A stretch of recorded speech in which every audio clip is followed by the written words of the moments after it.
எல்லாரும் ஒரு பக்கம் ரெட்ரோன்னு போயிட்டு இருக்கிறப்போ சைலண்டா ஒருத்தர் மட்டும் இந்த மாதிரி ஒரு படம் வந்துச்சா, ரிலீஸ் ஆயிடுச்சா, எப்போ ஆச்சு பார்க்கவே இல்லையா அப்படின்னு ஆச்சரியப்பட்டு கேட்கிற அளவுக்கு ஒரு படம் ரிலீஸ் ஆயிருக்குது. இந்த படத்தை கட்டாயம் போய் பாருங்க அப்படின்னு சொல்லி ரெட்ரோ மூவியோட கமெண்ட் செக்ஷன்ல நீங்க போட்டதுக்கு அப்புறம் தான் இந்த படத்தை நானுமே போய் பார்த்தேன். பார்த்து முடிச்சதுக்கு அப்புறம் ஃபர்ஸ்டே உங்கள்கிட்ட இதை சொல்லிட்டு தான் இந்த படத்தை பத்தி ரிவ்யூ பண்ண ஆரம்பிக்கணும் அப்படின்னு சொல்லி ஒண்ணு மட்டும் தெளிவா மைண்ட்ல வச்சுட்டு வந்தேன். அது என்ன தெரியுமா? அயோத்தின்னு ஒரு படம் வந்துச்சு தெரியுமா, நம்ம சசிகுமார் நடிப்புல. அந்த படம் ரிலீஸ் ஆகி தியேட்டரை விட்டு போனதுக்கு அப்புறம் ஓடிடில ரிலீஸ் ஆச்சு. அதை பார்த்துட்டு தான் நிறைய பேர் இவ்ளோ நல்ல படத்தை நம்ம மிஸ் பண்ணிட்டோமே அப்படின்னு சொல்லிட்டு இருந்தோம். கரெக்டா? அதே மாதிரி ஒரு பெரிய மார்க்கெட்டிங்கும் இல்லாம ப்ரமோஷனும் இல்லாம சைலண்டா சிம்பிளா ரிலீஸ் ஆகி படத்தோட 126 நிமிஷத்துல தியேட்டருக்குள்ள பயங்கரமான விசில் சத்தம், சிரிப்பு சத்தம், யாருக்குமே தெரியாம சைலண்டா கண்ணை துடைக்கிற ஒரு மொமெண்ட். ஃபைனலி படம் முடிஞ்சதுக்கு அப்புறம் பயங்கரமான கிளாப்ஸ். அப்படியே தியேட்டர்ல இருந்து வெளியே வந்ததுக்கு அப்புறம் ஒரு மனநிறைவு கிடைச்ச மாதிரி ஒரு ஃபீல் இருக்கும். அந்த மாதிரியான ஒரு படம் தான் இந்த டூரிஸ்ட் ஃபேமிலி. நீங்கலாம் சிலோன் தமிழர்களா? நாங்க டூரிஸ்ட். சரி, அப்படின்னா படத்துல நல்லா இருக்கு, எதுக்காக ஸ்டார்டிங்ல இவ்ளோ பொங்குற? காசு கீசு வாங்கிட்டியா அப்படின்லாம் யோசிக்காதீங்க. கோடி ரூபா கொடுத்தாலும் சில விஷயங்களை நான் செய்ய மாட்டேன். அதுல முதல் விஷயம் இது. அப்புறம் நானும் நீங்க படம்லாம் பார்த்து முடிச்சுட்டு வந்ததுக்கு அப்புறம் கமெண்ட் செக்ஷன்ல போடுவீங்க தெரியுமா, படம் நல்லா இருக்குன்னு சொல்லி. அப்ப கேட்பேன், நீங்களும் பொட்டி வாங்கிட்டீங்களான்னு. ஏண்டா பார்த்தா? சாரி மாமா. என்ன மூவி ரிவ்யூவர்ஸோட மனநிலைமையெல்லாம் கொஞ்சம் யோசிச்சு பாக்குறீங்களா? படம் நல்லா இருக்கு அப்படின்னு சொன்னா பொட்டி வாங்கிட்டீங்களான்னு கேக்குறாங்க. படம் நல்லா இல்லைன்னு சொன்னா நீ அவன் ஃபேனா இவன் ஃபேனான்னு கேக்குறாங்க. எப்படிதான் எங்க ப்ளூ சட்டான அடியும் வாங்கிட்டு இத்தனை நாள் உசுரோட இருக்கிறாருன்னு தெரியல. நீ இன்னும் பல வருஷத்துக்கு உசுரோட இருக்கணும்னே. போங்க தம்பி, எவ்வளவு அடி வாங்கினாலும் சத்தமே வராது, ஓடுனது கிடையாது. ஹலோ, நேத்து அடிக்க வர நீங்க வரவே இல்ல. சரி, இப்போ நம்ம இந்த படத்துக்கு வருவோம். படத்தோட ஸ்டோரி என்ன அப்படின்னு சொல்லி நீங்க ட்ரெய்லர்லயே பாத்திருப்பீங்க. இருந்தாலும் கதை சொல்லக்கூடாதுல்ல, உங்களுக்கு இன்ட்ரெஸ்ட் போயிடும் படம் பாக்குறப்போ. பட் எதுக்காக போகணும் அப்படின்றதுக்கான ஒரு சின்ன லைன் மட்டும் சொல்றேன். ஒரு ஸ்ரீலங்கன் ஃபேமிலி இந்தியால வந்து தஞ்சம் அடையறாங்க. ஆனா லீகலா வராம போட் மூலியமா வந்திருக்காங்க. அவங்கள மக்கள் ஆரம்பத்துல எப்படி பாக்குறாங்க, கடைசியா எப்படி பாக்குறாங்க அப்படின்றதுதான் படத்தோட கதை. எவ்வளவு சீக்கிரம் இந்த ஊர் தமிழ் நீங்க கத்துக்கிறீங்களோ கத்துங்க, இல்லனா வாயை மூடின்னு மௌனமா இருங்க. காஃபியா டீயா? காஃபி. அண்ணா உங்களுக்கு? இதுல ஒரு 50% காமெடி, ஒரு 10ல இருந்து 15% லவ், 25 to 30% எமோஷன், பேலன்ஸ் எல்லாமே இந்த படத்தோட திரைக்கதை. இந்த படத்துல குறையுது, இதெல்லாம் அவாய்ட் பண்ணிருக்கலாம், இங்க லாக் ஆகுது அப்படின்னு சொல்லி ஒரு இடத்துல ஒண்ணு கூட சொல்ல முடியாது. அந்த அளவுக்கு ரொம்ப அழகா நரேட் பண்ணி ஒரு சின்ன தெருக்குள்ளேயே ஒரு சூப்பரான கதையை எடுத்து முடிச்சிருக்காரு இந்த படத்தோட டைரக்டர். அவர் பேரு கொஞ்சம் வாயில நுழையல, ஏதோ அபிஷான் ஜீவிந்த் அப்படின்னு வரும். நமக்கு தான் வரல, விட்டுடுங்க. இவரு இந்த படத்துல ஒரு முக்கியமான ரோல் பிளே பண்ணிருப்பாரு. பின்ன நான் டைரக்டர், அடுத்த படத்துல நானும் பிரதீப் ரங்கநாதன் மாதிரி ஹீரோ ஆக வேணாமா, இந்த மாதிரி ஒரு சில பிட்டெல்லாம் போட்டாதான் உண்டு அப்படின்னு அவர் தொலைநோக்கு பார்வையில யோசிச்சிருக்காருன்னு நினைக்கிறேன். தப்பே இல்ல. உங்களையும் வருக வருக என்று வரவேற்கிறோம். வாங்கோ வாங்கோ.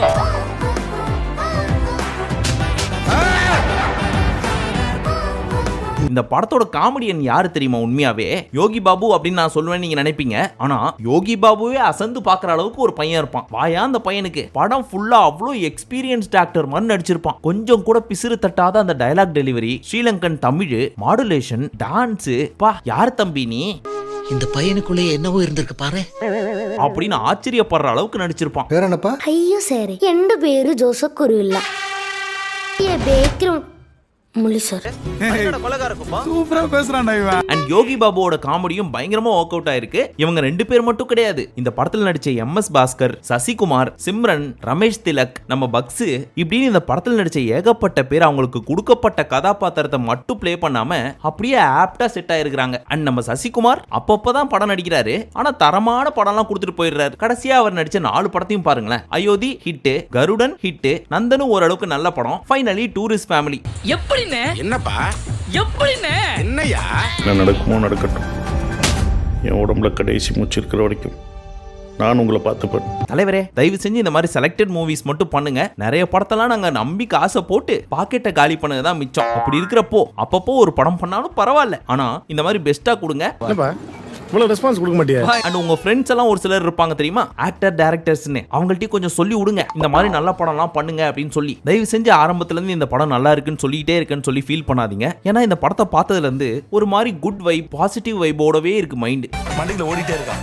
ஏன்னா நம்ம எல்லாருக்குமே ஏகப்பட்ட கவலைகள், கஷ்டங்கள், வலி, வேதனை, சம்பாதிக்கணும், குடும்பத்தை காப்பாற்றணும் இப்படின்னு ஓடிட்டே இருக்கிறப்போ இந்த மாதிரியான ஒரு படம்லாம் பார்த்து நம்ம மைண்டை ஒரு 2-2.5 மணி நேரம் அதுக்குன்னு ஒப்படைச்சிட்டு மற்ற எதை பத்தியும் யோசிக்காம அப்படியே மறந்து பாக்குறப்போ கொஞ்சம் மனசுக்குள்ள இருக்கிற ஸ்ட்ரெஸ் பாரம் எல்லாம் கொஞ்சம் குறையும், அவ்வளவுதான். நான் சொல்ல நல்ல தம்பி ரொம்ப கருத்தா பேசுவாப்ல. சரி, மியூசிக் வைஸ் நம்ம சசிகுமார் மாதிரியே இந்த ஷான் ரோல்டனும் அப்பப்போ சைலண்டா ஒரு ஹிட் கொடுத்துட்டு போயிடுறாரு. ரீசெண்டா லப்பர் பந்து, லவ்வரு, குட் நைட் அப்படின்னு சொல்லி வருஷத்துக்கு ஒரு நல்ல படம் கொடுத்துறாருப்பா. அதுக்கேத்த மாதிரியே பின்னணி இசையும் காமன் கம்போஸ்டா ரொம்ப லைட்டா இருக்கு. படத்தோட சிச்சுவேஷனுக்கு ஏத்த மாதிரி ஒத்து போகுது. அன்வான்டட் சாங்ஸ் இல்லாம கதையோடயே ஒன்றி போயிட்டு இருக்கிற ஒரு சில சாங்ஸ் எல்லாம் கேட்கறப்ப ஃபீல் குட்டா இருக்கு.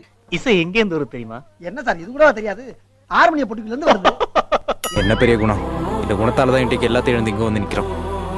உனக்கு மட்டும்தான் இது கஷ்டமா இருக்குன்னு நினைச்சிட்டு இருக்கேன். அன்வான்டட் வயலன்ஸ் கிடையாது, திணிக்கணுமேனு போட்டு திணிக்கிற லவ் கிடையாது, டூயட் சாங் கிடையாது. அப்ப படத்துல என்னதான் இருக்கு அப்படின்னு கேட்டீங்கன்னா நிறைய சர்ப்ரைஸ் இருக்கு, ட்விஸ்ட் அண்ட் டர்ன்ஸ் இருக்கு, அப்பா மகன் பாசம், கணவன் மனைவிக்குள்ள இருக்கிற ஒரு லவ் அண்ட் அண்டர்ஸ்டாண்டிங், ஒரு குடும்ப தலைவன் குடும்பத்தை காப்பாற்றணும் அப்படின்றதுக்காக எவ்வளவு போராடுறான், இப்படி நிறைய சொல்லிக்கிட்டே போலாம். ஓவரால் இந்த படம் எப்படி இருக்கு அப்படின்னு கேட்டீங்கன்னா இந்த வருஷத்தோட டாப் 10 மூவிஸ்ல ஃபர்ஸ்ட் 5 பிளேசஸ்ல கண்டிப்பா இந்த படம் இருக்கும். ஒருவேளை போகணும் அப்படின்னு நினைச்சீங்கன்னா இந்த படத்தை ஃபர்ஸ்ட் சாய்ஸா வச்சுட்டு போயிட்டு வாங்க. பொட்டிக்கிட்டிலாம் வாங்கல, ஒத்துக்கிற மனசுலனாலும் அதான் நெசம்.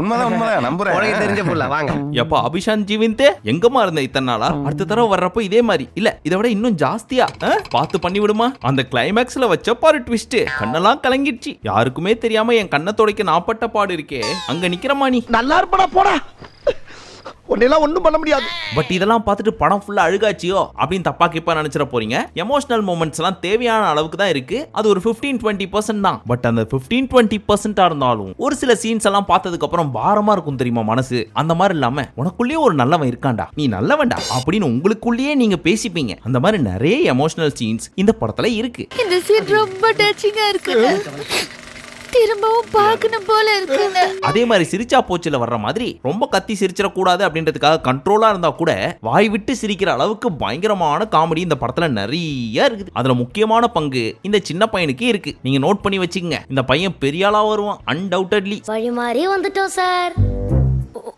சொல்லுங்க, இலங்கையில குடும்பமா மீன் பிடிச்சிட்டு இருக்கும் போது வழி மாறி இந்தியாவுக்கு வந்துடும் சொல்லுங்க.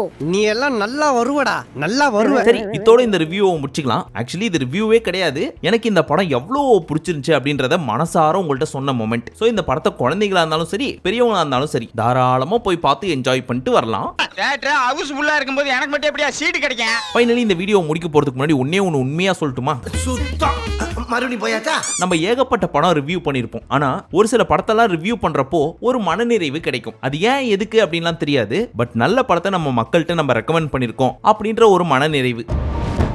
இங்க எல்லாம் நல்லா பேசணும், சிரிப்பான, உன் சந்தோஷத்துலையும் கலந்துக்கணும், உனக்கு கஷ்டம் போது கைட்டிக்கணும். அண்ட் அதை விட முக்கியமானது என்ன தெரியுமா? இந்த கமெண்ட் செக்ஷன்ல வேணா பாருங்களேன், ஒரே ஒரு நெகட்டிவ் கமெண்ட் கூட வராது. அதுவே ஒரு பெரிய மன நிம்மதி. பேசாம மாஸ் ஹீரோ மூவிஸ் எல்லாம் ரிவ்யூ பண்ணாம இந்த மாதிரி சின்ன சின்ன நல்ல நல்ல படத்தை மட்டும் ரிவ்யூ பண்ணிட்டு நம்ம பொழப்ப ஓட்டிட்டு போயிடலாம்னு யோசிக்கிறேன். சரி, மீண்டும் உங்களை அடுத்த வீடியோவில் சந்திக்கும் வரை நன்றி, வணக்கம், நமஸ்தே, நமஸ்கார்.